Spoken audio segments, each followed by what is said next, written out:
the alley-oop. There is no time for anything else. Tittle throws. Owens is double teamed. He's going downfield near the goal line. He goes up. He's got it! Thing hangs in the balance. Montana rolling out the right, looking toward the end zone, throwing under pressure, throws his pass, caught by Clark. With 12 catches, he's in motion. Montana, touchdown, John Taylor. Young almost falls down, throws to the end zone. The snap. Alex looking, got it, post, and it's got it.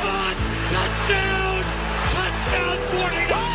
Buffalo fires and is caught still on his feet. Is Kittle with a big play and the stiff arm. George Kittle, flag fly. He's down to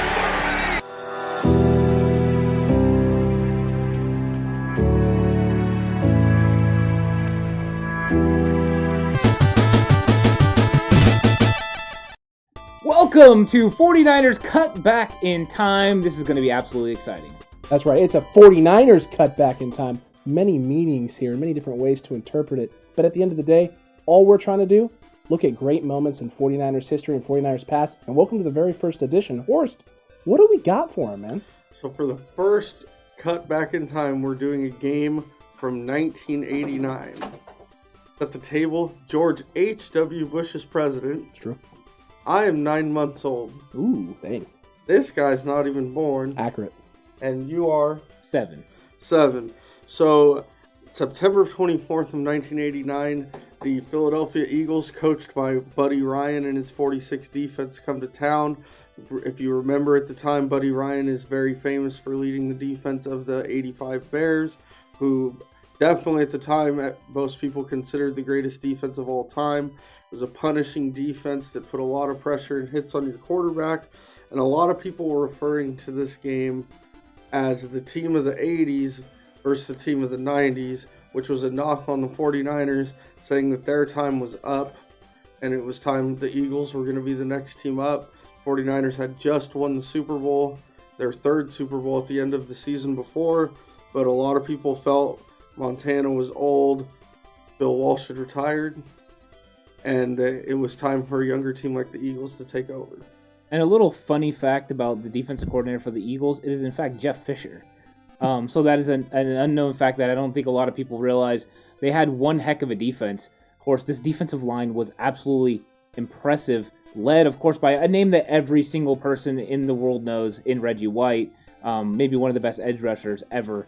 Just a fantastic player, but they put a hurt on Joe Montana in this game. Yeah, you could make the case for Reggie White being the best defensive lineman ever. Yeah. And not many people argue with you. Deacon would.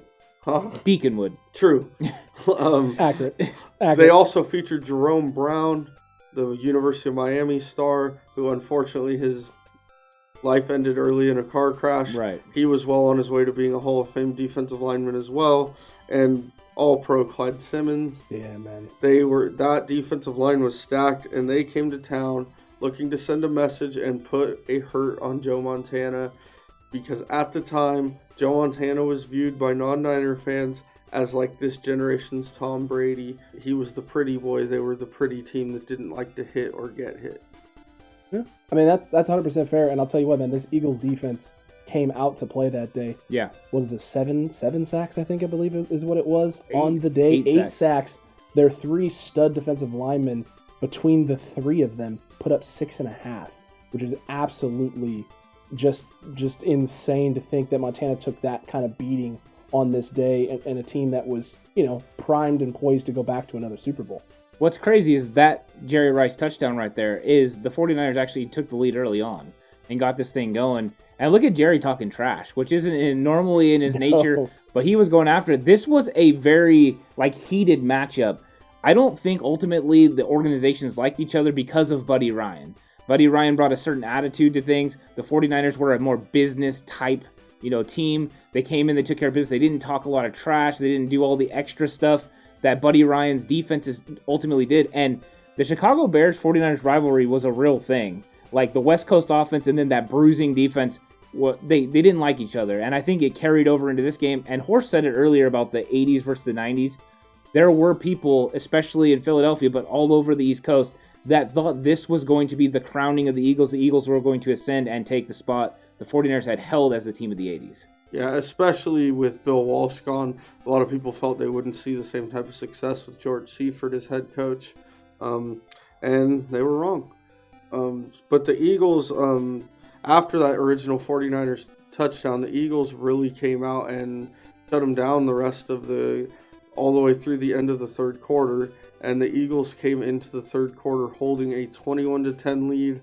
They had sacked Montana 7 times going into the fourth quarter. He had even briefly had to leave the game hurt, which, as people that watch the 49ers know, that was pretty rare for him to come out of a game hurt. Yeah, it really was. And the Niners, too, had a chance early on in this game to really get a stranglehold, especially after the big Rice touchdown. Rice had the big 68-yard TD there, and you saw the clip, right? After that, Keena Turner forces a fumble, and the 49ers had an opportunity to just, again, pile it on and run it up. And like Horst just pointed out and talked about, that defense studded up, sacked Montana on the 3rd and long, and then the Niners botch a punt opportunity. And all of a sudden, it goes from momentum shift in San Francisco's favor and Joe Montana having the ability and the opportunity to really solidify and start to put this game out of reach. And the Eagles are right back in it. And now we're sitting here going, oh my gosh, what's going on? And the Eagles offense capitalizes.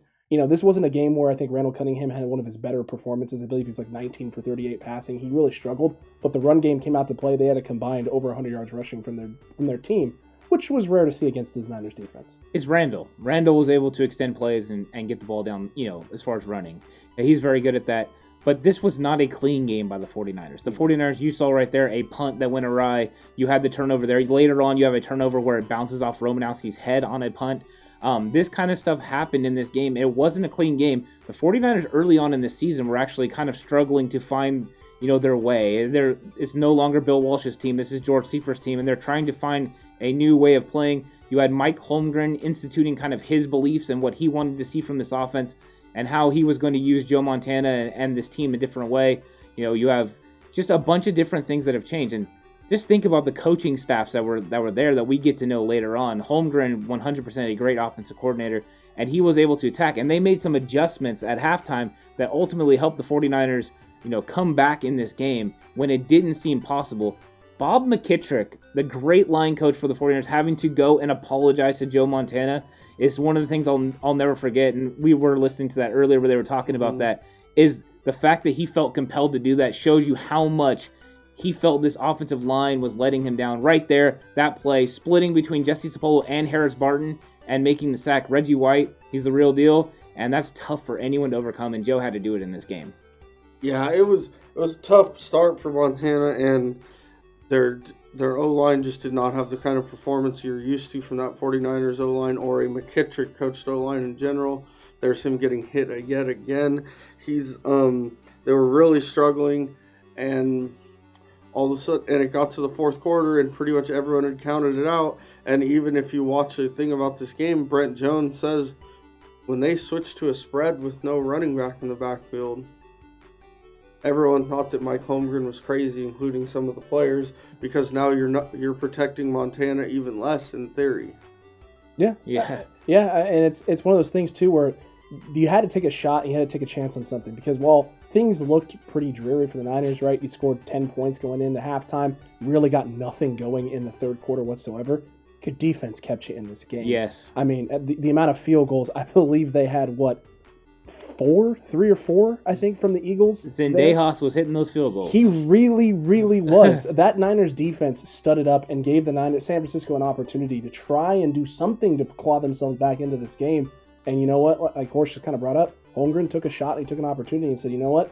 Run game hasn't really been doing much. Not a lot's been going on. We got Joe freaking Montana. Let's go do this thing.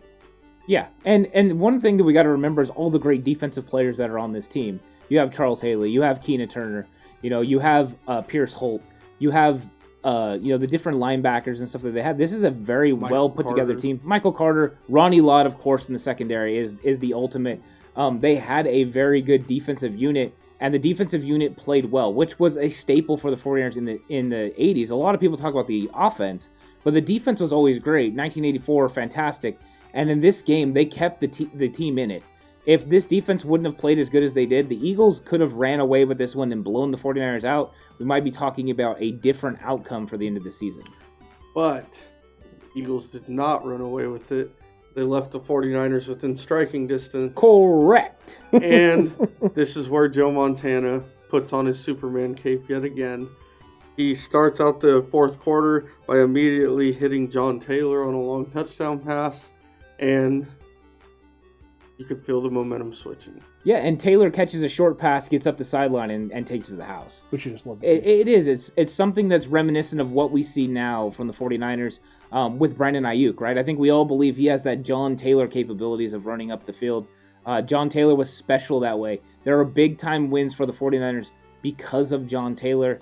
One heck of a compliment to Jerry Rice. I'll tell you what, too. He's one of the more underappreciated elements of this game as well, because people talk about Jerry with the 6 for $164 and 2 tutties in this game. John Taylor went 6 for 136 and a touchdown as well. By no means was this guy a slouch. And also, like, the compliment of Rice to Taylor, when teams start to focus on Rice and you're putting Taylor on an island one-on-one, the fact that he can catch those types of little intermediate short passes and take them to house calls is what made this offense even that much more dynamic. And it's why it's, for Joe Montana, any quarterback really in the league, right? If you got 2 guys like that on your roster who can just take anything and it's a house call at any point in time, your offense is now that much more of a threat. And when your run game wasn't clicking like it was in this game because of that front 3-4 there for the Philadelphia Eagles, good luck, man. You got to be able to find a way to slow down John Taylor, find a way to slow down Jerry Rice. At some point in time, they're going to bust one on you. Taylor starts off that fourth quarter with a bust. Right, the Eagles answer right back with a touchdown of their own. And yes, the Niners have built up some momentum. They got the big play, but the Eagles were able to put one in themselves, right? And a nice little 3-yard pass there from Randall Cunningham to Jimmy Giles. And now the Niners have to find a way to get stops number 1, which they've been doing all game, but also find a way to put the ball in the end zone. Yeah, so at this point, it is still well into the fourth quarter. They're still trailing 28-17. It still doesn't look great, even though they've picked it up, except they immediately go downfield. Joe's magic strikes again. There's Jeff Fisher. Joe's magic strikes again, and he hits Tom Rathman for a touchdown. Which is great. And the call is great because Terry Bradshaw is asking for the fade. And then Joe Montana throws it underneath. Joe Montana was special that way, and the way they were able to use running backs in their system is fantastic. The one thing we did gloss over is the huge goal line stand that they had. It was absolutely pivotal that they stopped them and they forced a Zendejas field goal again because they had first and goal from the 1-yard line. Start of the fourth quarter. Yeah, and the 49ers absolutely stuffed them. Great goal line stand. 49ers in the 80s were about goal line stands and about stiffening up at the line or at the goal line, and they've played fantastic. That was huge in this game. Yeah, that was a huge part, and it happened right before the comeback began. Might have even spurred it on. Got them fired up. Sorry for forgetting that. Oh, no worries. It's not one of those ones that you forget, but it's one of those things that can get overlooked because of just all the other storylines in that game. Montana going down, having to come back in, right? The amount of times that Montana was sacked, what the defense had done already up to that point. It's really easy to overlook one of that. As a matter of fact, it's probably one of the more underappreciated goal line stands in 49ers history. Well, that's why this is a special game, because there's so many great things. Defensive performances, offensive performances. That's why it's a dynamite game to talk about. Well, and now this leads to another 49ers stop. They're down 28-24 with just about 5 minutes left. And Joe Montana gets his hands on the ball. They go down. You know what's coming. When it's Joe Montana, they take the lead 31-28 with only a little bit of time left, and the Eagles get the ball. Yeah, and it's a great throw over the top of the defense to Brent Jones. Brent Jones makes the catch, gets behind the safeties. It's a touchdown. He wasn't drafted by the 49ers, which a lot of people don't remember, but he ended up coming that way. But it was a big catch for Brent Jones. What a fantastic game and player that he ended up being, taking over eventually for Russ Francis and just taking us to another level. A lot of times when I think of tight ends, I think about Brent Jones. But it's Joe Montana being Joe. I mean, that's really what it is. Just when bullets are flying, he's the calmest there, and he just makes a great throw. I don't think I've seen anyone as calm as that with bullets flying since John Wick. I like that a lot because it's accurate. He had a monster game, and he actually wasn't even done at that point because he still has one more big touchdown pass, icing on the cake. Horst, who was that too? So at that point, the Niners get a stop with less than 3 minutes left. The 49ers are up 31-28, feeling good. I think everyone and their mother expects them just to try and run out the clock. And on second down, They run a play-action bomb to Jerry Rice to put the game away. Yardage, I'm not exactly sure. You might know that. I got you, actually. It was a 33-yard pass. So he hits Jerry Rice on a 33-yard deep route off play-action to put the game away. And I love how Brent Jones put it. It was one play to show them we're going to win because he's Joe Montana and you're not. And that's accurate. And this is one of the things that was so special about the 49ers, especially in 89, the way Holmgren called offense. Traditional conventional wisdom is you run the ball, you get it to the 2-minute warning, and then you use as much clock as you can and try to just prevent the Eagles from scoring and let your defense play. Not these guys. They went for the kill shot. They went at it. They knew they had the two best players at their position, maybe in the history of the game, and they took advantage of it. Joe to Jerry was something special. I guarantee 7-year-old me was going crazy at that moment. I wasn't even born yet, and I was going crazy. I can tell you that right now. I was probably getting my diaper changed. That's probably. I 100% watched this live, so I actually remember it happening. Crazy fact. But this is one of those games when I remember watching back the very first time when I started really diving into old 49ers games. This was one that was on a lot of people's top 10 lists. But the appreciation I had for the defense in this game was really what stood out to me the most, is just how talented this group was, how physical they were, and just how they did a really great. I mean, this is Randall Cunningham, prime Randall Cunningham, where he would break down defenses and rush for big, huge yardages on the game.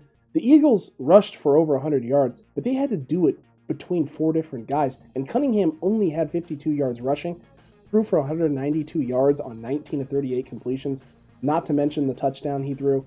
He did throw an interception. He was sacked 4 times. This defense did an absolutely incredible job on this day. There's the goal line stand. Absolutely beautiful. Yeah, the goal line stand is something to behold. And also, that interception that you're talking about is in the final minutes, and the final minute, in fact, and it's Ronnie Lott that comes up with the interception over the middle to seal the game, and you get a very angry Randall Cunningham, which I like to see. I did, in fact, like Randall, and I like those Eagles uniforms. I thought they were cool looking. Yes, Fuller should have... Not Fuller, that was Brooks. That was Brooks. He should have intercepted. Should have had that one. So you get the Zendejas field goal. Wonderful. And, we've talked a lot about the Eagles' defense, but for younger people who don't understand, Randall Cunningham was Lamar Jackson at the time. He was the big deal, the guy that could run, throw, that was going to revolutionize the game. Yeah. Chris Carter was one of their starting receivers. He was. And the offense wasn't bad. No. He did not have a good day that day, though. This was just one of those games, man, where it again builds on the legacy of Joe Montana and all the great things that made Joe Montana great, what made this team special, and there's the one up the sideline. Yeah, exactly. Just look how fast John Taylor is. I'm telling you, that is the Brandon Ayuk that I envision. Yeah, I mean it's maybe to another level. I don't know. Look at him picking himself up off the turf yet again. It's one of those things, man. This team was extremely special. It was extremely unique. They had so many different pieces. They could beat you in so many different ways. It's what makes this team so special, and it's why we kind of wanted to highlight it here to start off the year, because I don't know, maybe the 49ers have an Eagles matchup coming up this year as well. I just enjoy this one because to me, and it's funny because they're in Philadelphia, this is like Montana's Rocky moment, because they're beating on him, thinking they're going to break him. And it's like in the last round of the original Rocky, when the face Apollo Creed makes when Rocky gets up from the knockdown in that round. Yeah. That's basically what Philadelphia's defense did when he started coming back. And they had every opportunity to throw this game away, San Francisco did, and they still found a way to claw themselves back in, come out with a big fat W, and at the end of the day, put the nail in the coffin at the very end when they could have played safe. It could be a momentum change that they needed. If they lose this game, it could change the season, because there were still questions about George Seifert. There's still questions about, the coordinators that they had, Mike Holmgren. He's a young guy. It's not Bill Walsh. All those things could have caused added scrutiny to the team, but because they were able to handle it and able to get out of Philly with a win, the 49ers are able to, springboard this into a Super Bowl victory, which is just fantastic. This is a great game to watch. Just the entire game is fun. It is back and forth. It's exciting. It is something that we got used to watching, the 49ers do in the 80s and 90s. And that's what we're looking forward to seeing in the future with the 49ers, because these great memories just keep lasting and keep going. It's so fun. This game was exciting, though. Anyone that has an opportunity, just go back and watch it. Well, you basically have seen almost the whole thing. But go back and watch it. It's fantastic. It is. And you know what, guys? I think I hear something. Is that a 2-minute warning? 2-minute warning.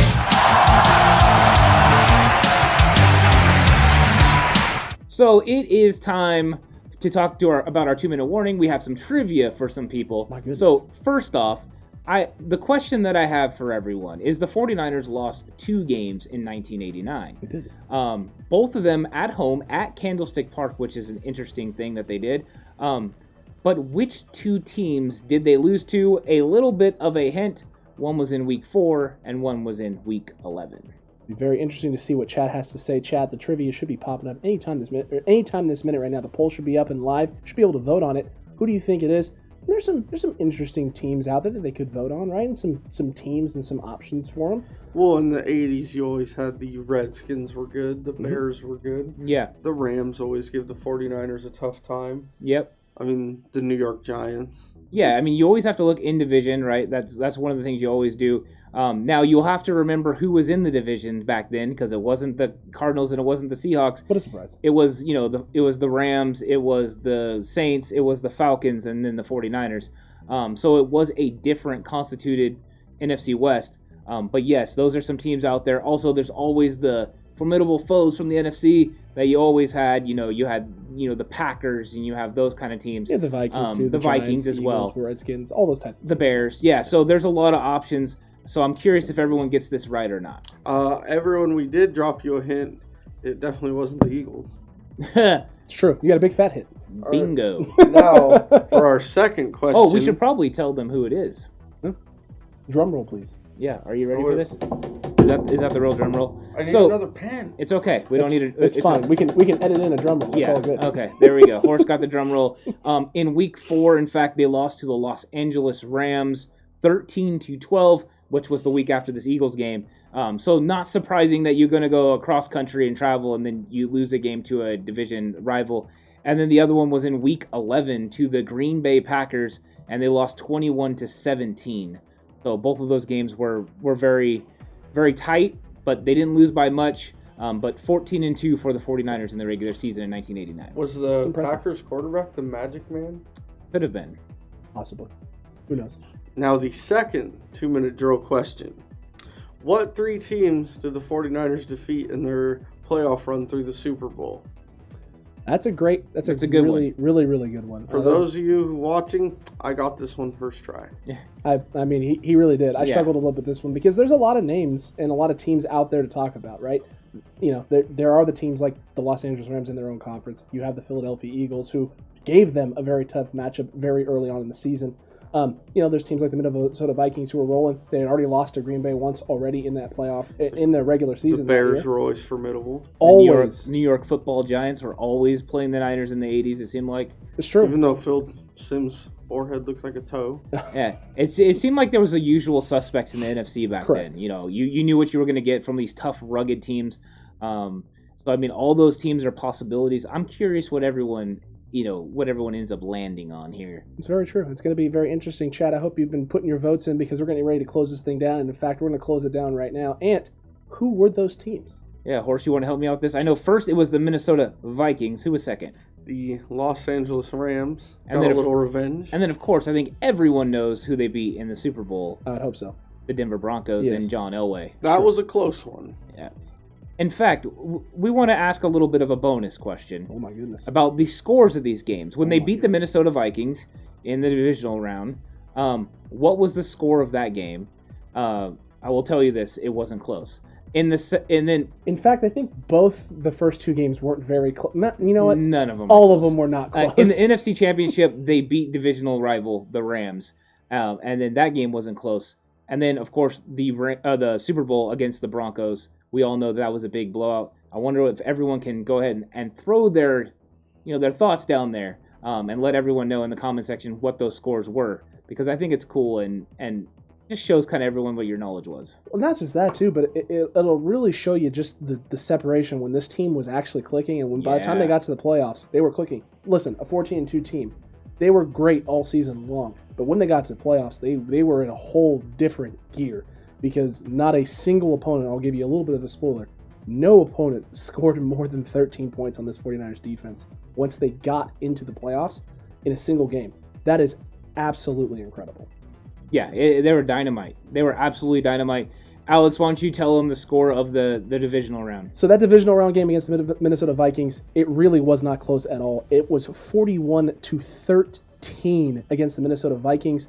And by the time they got to halftime, it was 27-3. That game was pretty much all locked up by the time halftime came around, and it didn't really help that in the third quarter when the Minnesota Vikings had an opportunity to potentially mount a comeback, they scored a whole 3 points. So great job, Minnesota. They were also the number one defense in the NFL.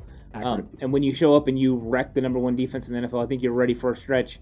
And then in the conference championship, they played the Rams, who they had lost to in week 4. But they did not lose this time, defeating the Rams 30-3. And so a blowout in the championship game, I like to see it. I always like to see Jim Everett get scared and go down on his own because he's afraid he's going to get whacked. You mean Chris? No, it's definitely not Chris Everett. It's definitely Jim. Jim Rome told me it was Chris. Chris. Chris played tennis. But Horst, you go ahead and tell everyone the Super Bowl. I would be shocked if more than 80% or 90% don't already know what the score is. So they came out in the Super Bowl, tough game, grinded out a 55-10 win. It was tough. Barely pulled it out. Yeah, Elway had the shovel pass going for him. He did. To Humphreys. And that was about the extent of it for him. Steve Atwater proved he couldn't tackle Jerry Rice. You got to wrap up against the GOAT. I mean, GOAT is an understatement, right? The 3 touchdowns in that game were absolutely incredible. But you know what? That might be another day. A conversation for another day. Another day to gleam into the Niner Vision TV and see what's going on. And maybe another opportunity to cut back in time. Ooh, I do like that. Speaking of cut back in time, I want to know some suggestions for games to cover. Absolutely. I'm curious what games you guys want to hear about, especially some older time games. Definitely. You should leave those down in the comment section below. Yeah, we want to get into all the different times in history, whether it's, the 40s, the 50s, 60s, 70s, 80s, 90s, 2000s, 10s, or 20s. That's a lot. And 20s is too recent. So probably beyond, earlier than that. But just so you know, I won't be doing anything with Jim Tomasula as head coach. Okay. Well, then you should spam all the Jim Tomasulas down there so that Horst has no option but to cover those games. Yeah, no. There's a lot of great moments for the 49ers, and a lot of times where we can cut back in time and look at them, talk about them, discuss them. Great moments. We get to reminisce about the good times, maybe even investigate some of the bad times. But all this is going to be a fun journey because we really care about the 49ers and, learning about the past. And that's one of the most important things is learning about it, talking about it, and just enjoying the greatness that is the 49ers organization. Yeah, it's going to be a lot of fun. If you enjoy history of sports, this is going to be great for you, especially if you're a 49ers fan, obviously. I can't wait. I'm excited for the next one. We got plenty of cutbacks still to come in time. It's going to be a lot of fun, and hopefully we don't get too worn out from all this time travel because, it can take a lot out of you. But I'll tell you what, I'm looking forward to the next one. Yeah, definitely. Let us know what you think about this episode. Let us know what other times you would like us to go to, what other situations you'd like us to cover. Let's get into it. Let's have a lot of fun. Let's interact. Let's talk 49ers football because that's the funnest thing to do. And remember, no matter the time or the place, the right way is always the 49ers way.